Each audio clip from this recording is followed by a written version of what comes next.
Hello everyone, इस video में हम यहाँ से जो है पैटर्न देखेंगे। थोड़ा बहुत पैटर्न सिंपल पैटर्न देख लेते हैं पहले, फिर बाद में थोड़ा टिपिकल पैटर्न देखेंगे। भाई पहले बार टिपिकल देख लेंगे तो दिमाग घूम जाएगा, तो इसी कारण जो है पहले सिंपल पैटर्न देखने का, फिर बाद में थोड़ा टिपिकल पैटर्न देखने का।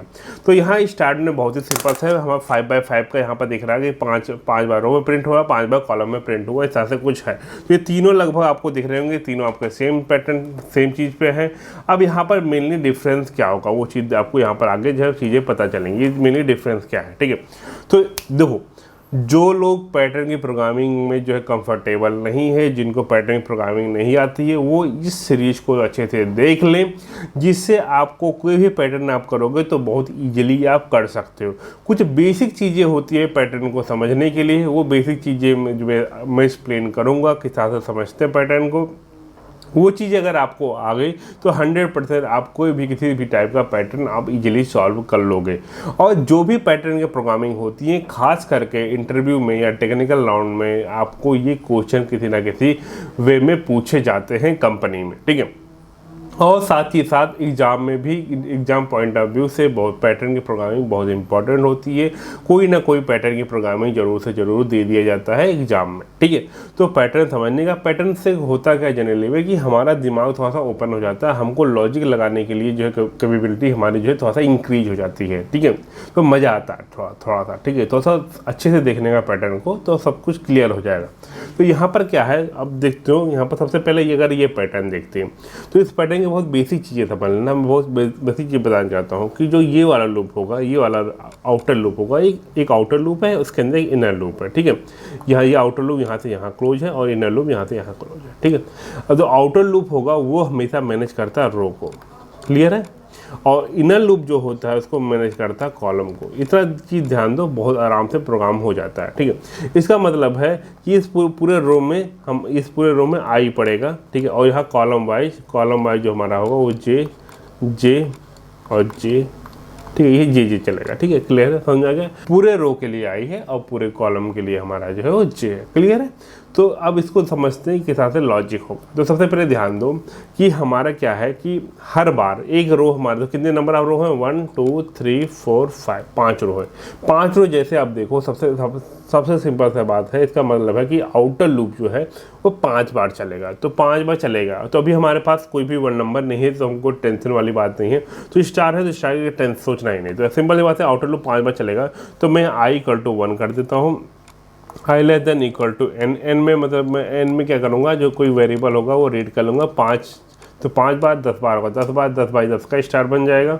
तो ये n होगा, तो वेरिएबल लेंथ का हो सकता है। ठीक है, और प्लस करता, प्लस करूँगा तो अगर 1 होगा तो 1 से लेकर 5 तक जाएगा। इसका मतलब 1 2 3 4 5 होगा, तो 5 बार लूप चल जाएगा। ये क्लियर है, चकाचक समझ में आ रहा है। चलो नेक्स्ट चलते हैं। और जे के लिए, जे के लिए देखिए नंबर ऑफ कॉलम कितने, नंबर ऑफ कॉलम भी हमारे 5 है। ठीक है, दिख रहा हो 1 2 3 4 5, नंबर ऑफ कॉलम भी हमारा 5 है। तो इसका मतलब क्या है, सिंपल सा है कि जे की वैल्यू क्या कर दो, 1 कर दो।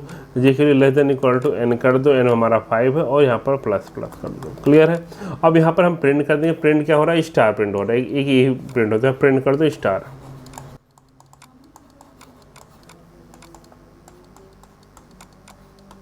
ठीक है, स्टार प्रिंट कर दो, और यहाँ पे एक स्टेटमेंट प्रिंट होगा। सबसे पहले देखते हैं, लॉजिक देख लेते हैं। हमारा एक हमारा वेरिएबल आई है, ठीक है, एक हमारा वेरिएबल जे है, और इसके बीच में कैसे आपस में चीज़ें चलेंगी वो चीज़ें देख लेते हैं। सबसे पहले आई की, इसकी वैल्यू क्या होगी, 1 होगी। तो आई की वैल्यू सबसे पहले क्या है, 1 है। क्लियर है, अंदर है, जैसे 1 होगी कंडीशन सही है, क्योंकि आई <= 5 कंडीशन सही है, अंदर है। जी की वैल्यू स्टार्ट होगी 1 से। तो यहाँ पर ध्यान दे रहे हो कि 1 से यहाँ पर क्या है, 1 <= 5, और प्लस हो रहा है। इसका मतलब सिंपल दिख रहा है कि 1 से लेकर 5 से लूप चलने वाला है। ठीक है भाई, बार बार इसको एक्सप्लेन नहीं करूँगा। तो 1 अंदर आएगा, वो स्टार प्रिंट कर दिया। सबसे पहले स्टार प्रिंट किया। क्लियर, फिर से आई की वैल्यू, जे की वैल्यू क्या होगी, 2 होगी। 2 के लिए भी कंडीशन सही होगा, स्टार प्रिंट किया। 3 के लिए कंडीशन सही होगी, स्टार। फिर 4 के लिए भी, और सॉरी स्टार प्रिंट करेंगे, और 5 के लिए भी स्टार प्रिंट करेंगे। इसका मतलब 4 के लिए और 5 के लिए। और जब इसके लिए 6 होगी तो 6 नॉट लेस देन जो 5 होगा तो कंडीशन हो गई सर यहाँ पर इसको 1 था, यहाँ पर 6 करते 6 not less than 5, condition false हुई। कंडीशन फॉल्स हो गई, यहाँ पर नीचे आया कंडीशन, क्योंकि ब्रेक होने के बाद में आएगा, यहाँ से यहाँ आया। अब यहाँ पर आया तो ये एक लाइन तो प्रिंट हो चुका है। अब जो नेक्स्ट हमारी जो भी चीज़ें प्रिंट करनी है वो उसको हमको नेक्स्ट लाइन से लेके आना है। तो नेक्स्ट लाइन से लेके आने के लिए हमको लाइन ब्रेक करना पड़ेगा। लाइन ब्रेक करने के लिए हमको लगाना पड़ेगा प्रिंट एफ लगाना पड़ेगा, हाँ स्लैश, ये वाला स्लैश लगेगा स्लैश एन, ठीक है ये लगेगा। अब यहाँ से ये वापस फिर से जाएगा, क्योंकि अभी तो आउटर लूप तो ब्रेक हुआ नहीं, क्योंकि आउटर लूप तो वो है चल रहा है अभी। तो फिर से इसकी वैल्यू सॉरी यहाँ इसकी वैल्यू 2 हो जाएगी। फिर से लूप 1 से लेकर के 5 चलेगा, क्योंकि यहाँ 1 से चालू होगा तो 1 से 5 तक लूप चलेगा, ठीक है क्लियर है। फिर से ये 5 बार स्टार प्रिंट कर देगा, ठीक। फिर इसके बाद फिर से इसकी वैल्यू आपकी 3 होगी, तो फिर से ये आपका स्टार प्रिंट कर देगा 5 बार अंदर आकर के, क्योंकि ये अंदर, क्योंकि देखो आउटर लूप जितनी बार चलेगा, अगर आउटर लूप 5 बार चल रहा है तो अंदर वाला भी 5 बार चल रहा है, तो टोटल 5 आउटर चल रहा है, 5 अंदर वाला चल रहा है, तो 5 × 5 कितना होगा 25, टोटल 25 बार ये स्टार प्रिंट करेगा। क्योंकि आप देख भी रहे हो कि हमारा 5x5 का स्टार का पैटर्न है, तो आपका जो है ये 25 बार प्रिंट हो रहा है, ठीक है। तो यहाँ पर एक चीज़ ध्यान देने वाली बात है, आप समझ गए पैटर्न के हिसाब से प्रिंट हो रहा है। यहाँ पर एक चीज़ ध्यान देने वाली बात है, वो ध्यान से सुनना।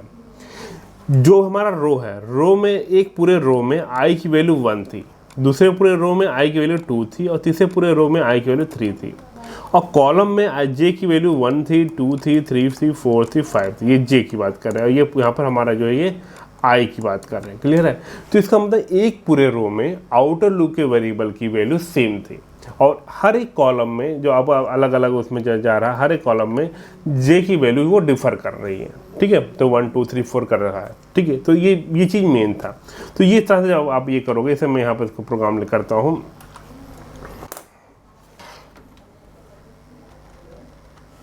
मैं स्टार करके प्रिंट करता हूँ, सॉरी, ठीक है। तो यहाँ पर देखो सिंपल सा वही लॉग यहाँ पर है कि एक वेरिएबल हमारा एन इंटर कर लिया और एन तक अपना लूप चला रहे हैं, ठीक है। देख रहे हो प्रोग्राम को, इसको रन करते हैं तो 5 के तो 5 बार प्रिंट हो गया। अच्छा एक चीज़ यहाँ पर बहुत आप लोग ध्यान दीजिएगा कि अगर आप प्रोग्राम स्टार्ट कर रहे हो तो एक चीज़ ध्यान दीजिएगा, पैटर्न की प्रोग्रामिंग करने से पहले, खास करके टर्बो सीक में मैं बात कर रहा हूँ, कि आप पहले प्रोग्राम को सेव कर लीजिएगा। प्रोग्राम सेव करने के बाद ही रन करेगा, क्योंकि टर्बो सीक में थोड़ा सा प्रॉब्लम क्या आती है कि अगर आप कहीं भी थोड़ा सा गड़बड़ किए प्रोग्राम में, जो लूपिंग में, तो आपका हमेशा इनफाइनाइट लूप चल जाएगा। इनफाइनाइट लूप चलने के कारण क्या होगा, आप प्रोग्राम इसमें ब्रेक भी नहीं होता। बहुत सी समस्या बात है, प्रोग्राम ब्रेक नहीं होता, इसका वो बार बार लूप एग्जीक्यूट करेगा। तो आपके पास फिर से टर्बो सीक को क्लोज करना पड़ेगा, फिर से ओपन करना पड़ेगा, फिर से प्रोग्राम लिखना पड़ेगा। तो प्रोग्राम अगर आपका सेव होगा तो आपको केवल एडिट करना होगा। तो ये चीज़ें थोड़ा ध्यान दीजिएगा टर्बो सीक में। अगर आप कोई GCC को यूज कर रहा है, कोई देव यूज कर रहा है, तो उसके लिए कोई टेंशन वाली हेडेक वाली बात नहीं है। लेकिन ये टर्बो वालों के लिए मैं बता दे रहा हूँ, ये थोड़ा सा प्रॉब्लम फेस होती है, तो थोड़ा सा इसको ध्यान दीजिएगा, ठीक है। हम नेक्स्ट पे आते हैं। यहाँ पर क्या है कि मैंने बताया कि ये पूरे रो में जो है हमारा आई जो है पूरे रो में 1 है, जिसका मतलब आई की वैल्यू पूरे रो में 1 थी। तो यहाँ पर पूरे रो में क्या थी, आई की वैल्यू कितनी 2 थी या 3 थी। इसका मतलब क्या सिंपल सी है कि यहाँ जो प्रिंट हो रहा है वो हमारा जो है वो आउटर लूप का वेरिएबल वो आई ही प्रिंट हो रहा है, क्लियर है। यहाँ तो इसकी वैल्यू 1 हो जाएगी, less than equal to n और i प्लस प्लस, और यहाँ पे 1, और यहाँ पर हमारा जो हो जाएगा वो i less than equal to n हो जाएगा, और i प्लस प्लस, ठीक है। और यहाँ प्रिंटफ स्लैश n हो जाएगा, ठीक है। तो 1 से लेके n तक चलेगा, क्योंकि हमारा सबसे पहले i की वैल्यू 1 है, फिर 2 है, देन 3 है, 4 है, 5 है। अगर यही उल्टा हो जाता, पहले 5 होता, फिर 4 होता, पहले 5 5 5 5 होता, फिर 4 4 4 होता, 3 3 3 होता, तो क्या होता है ये लूप उल्टा चलता। क्या होगा आगे का देख लेंगे, अभी इसमें सवाल करने का, ठीक है। तो यहाँ पर क्या होगा, पूरे रो में i की वैल्यू 1 है, तो जितनी बार हमारा ये अंदर आएगा 1 ये हमारा 1 से लेकर 5 चलेगा, ये भी हमारा 1 से लेकर 5 चलेगा। जब 1 के लिए अंदर आएगा तो 1 से लेकर 5 चलेगा, तो इसका मतलब बार बार आई प्रिंट हो गए तो 5 बार चलेगा, तो 5 बार 1 1 1 1 1 प्रिंट हो जाएगा। देन 2 के लिए आएगा, जब इसकी वैल्यू 2 हो गई तो 2 के लिए फिर से आएगा, फिर से 1 से लेकर 5 चलेगा, तो फिर से यहाँ पर क्योंकि आई ही प्रिंट करना है यहाँ पर, इसकी वैल्यू 2 2 2 2 हो जाएगा, ठीक है। देन 3 के लिए आएगा, फिर अंदर आएगा, फिर से इसकी 1 वैल्यू 5 होगा, तो फिर से आई ही जो प्रिंट करना है, तो 3 3 3 करके प्रिंट हो जाए। क्लियर है, चकाचक समझ में आ गया, इसको भी करके दिखाते रहे, ठीक है। तो यहाँ पर क्या है 1 2 3 4 5, तो यहाँ पर एक चीज़ पैटर्न ध्यान देने वाली बात है कि ये जो हमारा है वो इंक्रीमेंट आर्डर में 1 2 3 4 5, तो यहाँ पर इसकी वैल्यू 1 हो जाएगी, इसकी value less than equal to n हो जाएगी, और i प्लस प्लस होगा क्योंकि इंक्रीमेंट हो रहा है, ध्यान देना। और यहाँ पर आपको इसको, क्योंकि यहाँ पर रो वाइज कोई ध्यान देने वाली कोई बात नहीं, तो 5 बार इसको चलाना, चाहे उल्टा चलाओ चाहे सीधा चलाओ, कोई फर्क नहीं पड़ेगा, ठीक है। तो 1 less than equal to n और प्लस प्लस कर दो इसको, ठीक, क्लियर, चकाचक। यहाँ पर प्रिंट जो करना होगा आपको, क्या प्रिंट करना होगा, वो आपको जे प्रिंट करना होगा, तो परसेंट डी लगाएंगे यहाँ पर, और यहाँ पर जे प्रिंट कर देंगे, और यहाँ पर लाइन चेंज करने के लिए आपको यहाँ पर, क्लियर। इसको प्रोग्राम को रन कर लेते हैं, रन करके देख लेते हैं कैसे हमारा ये आ रहा है, ठीक है। यहाँ पर परसेंट डी लगा लेते हैं, और यहाँ पर हम लगा लेते हैं आई लगा लेते हैं, और रन करते हैं, तो देखोगे 5, तो ये हमारे इस तरह से आ रहा है प्रोग्राम, ठीक है। आउटर लूप का वेरिएबल प्रिंट है, क्लियर है। अब यहाँ अगर हम जे लगा लेते हैं, जे 5, क्लियर है, क्लियर है, इस तरह से हमारा प्रोग्राम आ रहा। तो अभी के लिए इतना रखते हैं, बहुत बेसिक था ये, इतना रखते हैं। मिलते हैं नेक्स्ट वीडियो में, जहाँ पर हम और भी टिपिकल प्रोग्राम देखेंगे। तो चलिए तब तक के लिए टाटा बाय बाय।